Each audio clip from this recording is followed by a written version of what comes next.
Hello, welcome back to 10 Minutes of Astrology. This is probably going to be one of the easiest Venus readings that I have ever done. But real quick before we get started, I want to just address because people are asking, like, why did I wait so long to put myself out publicly and socially?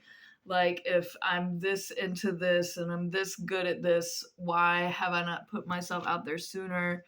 And I just want to say I didn't, I wanted to make sure that I was at my highest caliber before really giving myself and putting a lot of myself into this because it is a lot of work.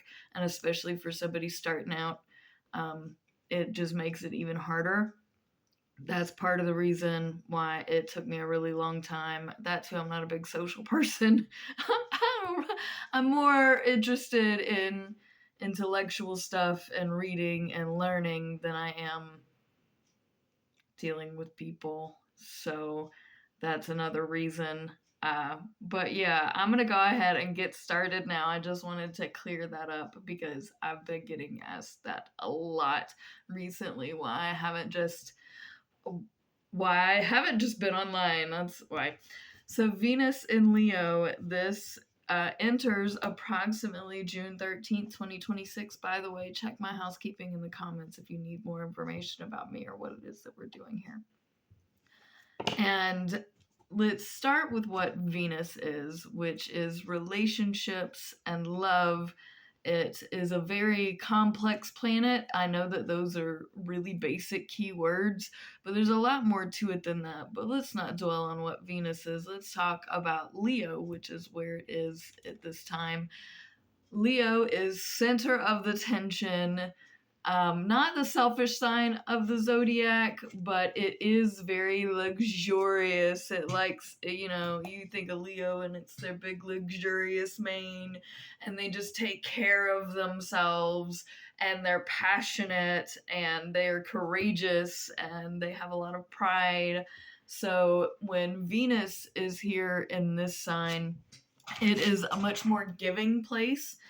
Uh, and it is like if you're in a relationship with someone who has a Venus in Leo, they're going to lavish you up with really expensive gifts. They have like top tier taste. Now, they're not as eloquent as Capricorn because, believe it or not, Leo is actually a lower octave of Capricorn, especially when it comes to like social status and luxury and taste.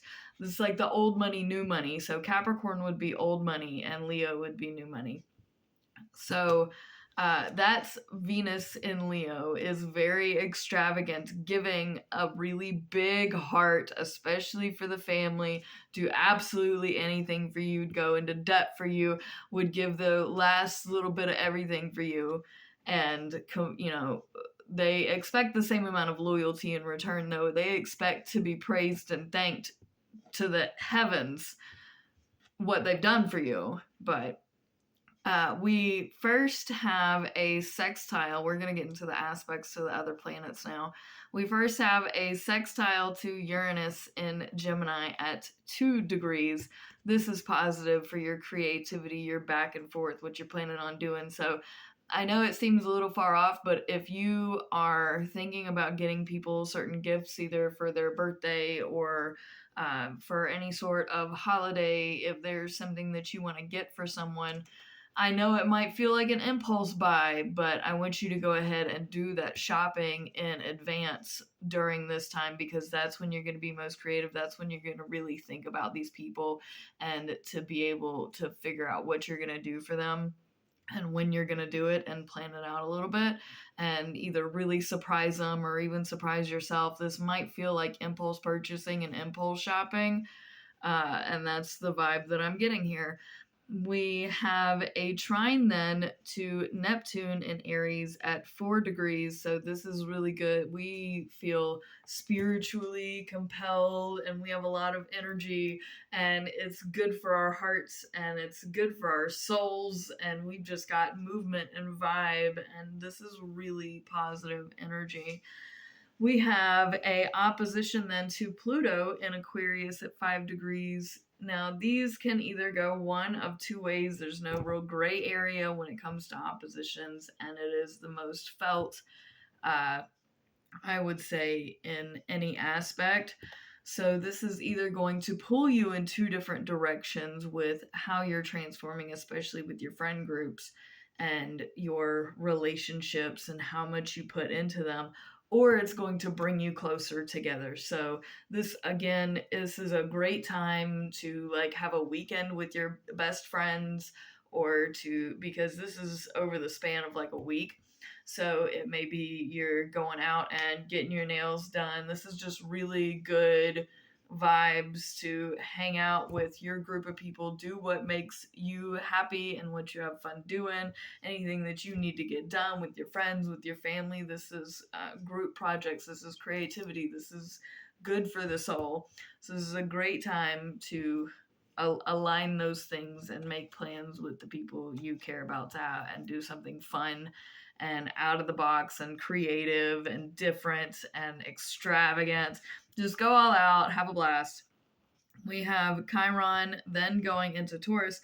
So this Venus in Leo is about to get overshadowed by many, many, many other things that are coming up, because Chiron then goes into Taurus, followed by Venus then makes its last major aspect that I'm going to discuss here to Saturn in Aries. Very good. Again, we're very energized. This is the right way and the right things to do for yourself. And you know what? You got to splurge on you too. Don't forget about you. Don't forget that you matter and that you got to take care of you too. And that's what this is saying is, okay, now it's time for me to love me. It's time for me to look at, it's time for me to keep doing all this stuff that I've been doing and focusing, and, but I'm still going to have fun with it. This is still my life. So yeah, do all that. And we have Mars going into Gemini, Jupiter going into Leo. A lot of big changes happening very quickly. And we've already gotten at the beginning of 2026, hey, this is the kind of new way of life and the new way of doing things. And now these all entering during this Venus transit is saying, okay, now it's the next phase. And this is going to be just a taste, just a hint of what you're going to see in the base of 2027 onward for the next decade.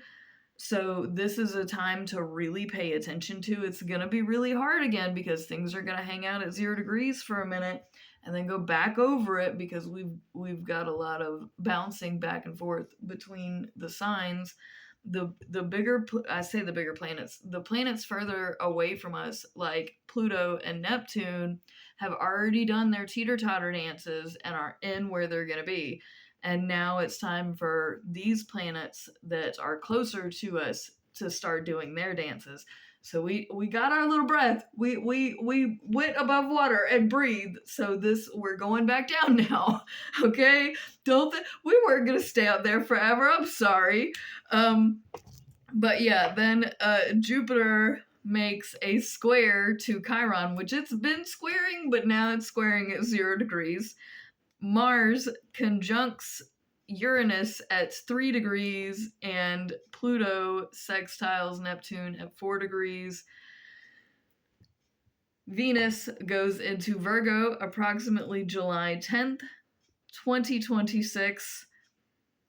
Check out my other videos. I have the link in the comments in my housekeeping.